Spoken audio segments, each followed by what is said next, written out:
Assalamualaikum warahmatullahi wabarakatuh. Akkam jirtu hordoftoonnii fi kabajamtoonni chaanaalii Aanodaa hundi keessaniyyuu baga nagaa taatanii isiniin jedha.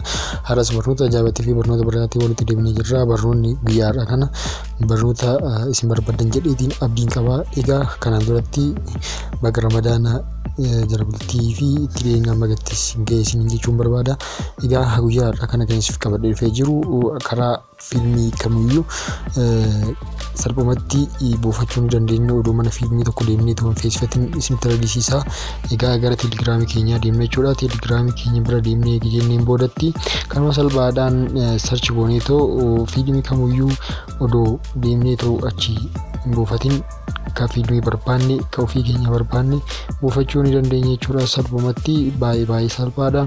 Bama kana teelegiraamii gubbaa dhuftanii sarchi gubbatti Netflix boot gootanii boottii buufachuu qabdu. Netflix boot jedhu kana sarchi gootu jechuudha. Akkuma argitan sadiitu jira. Boot kan jedha akkasumas TV series boot jedha sadiitu jira.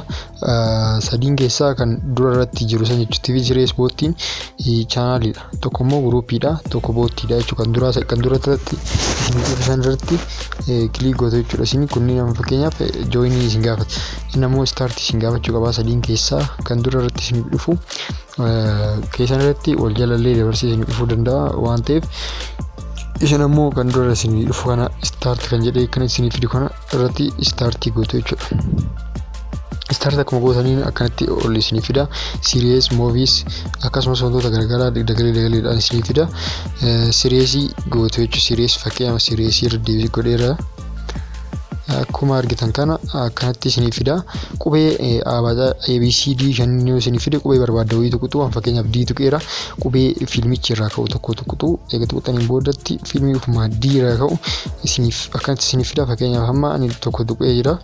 Samoor siizinii isaa wajjin akkanatti Doom Patrol kan jedhu siizin 1 fi siizin 2 siizinii filattu. Samoor siizinii barbaadda yoo filattan akkanatti hanga siizin 10 tokko akkanatti isin filatee ol isin baa siizin 10dha. Akkuma itti aanuun akkamatti tuqxan taanaan siizin 10dhaan akkasitti isin filbaasa jechuudha. Sanbooda idduma daawuloodii kana tuqxanii daawulood gochuu qofa jechuudha. Baay'ee salphaadha. Egaa akkanatti buufattu jechuudha hordoftoota kabajamoo baay'ee salphaadha. Isiniif galee abdiin qaba. Yoo isiniif galuu baate koomentii irratti yaadanuuf kaa'aa. Egaa chaanaalii kanaaf haala tanaa sabskiraayib gochuu kan hin daganne isin jedha hordoftoota fi kabajamtoota kiyya. Barnoonni hadhaa kan irraa barattanii fi kan jaalattan jedheetiin abdii qaba. Hanga barnoota haaraa fi isa haaraa walitti deebinutti nagaan naa turaa isiniin jedha. Barnoonni guyyaadhaa kana fakkaata. Chaanaalii kiyya fudhatana sabskiraayib godhaa.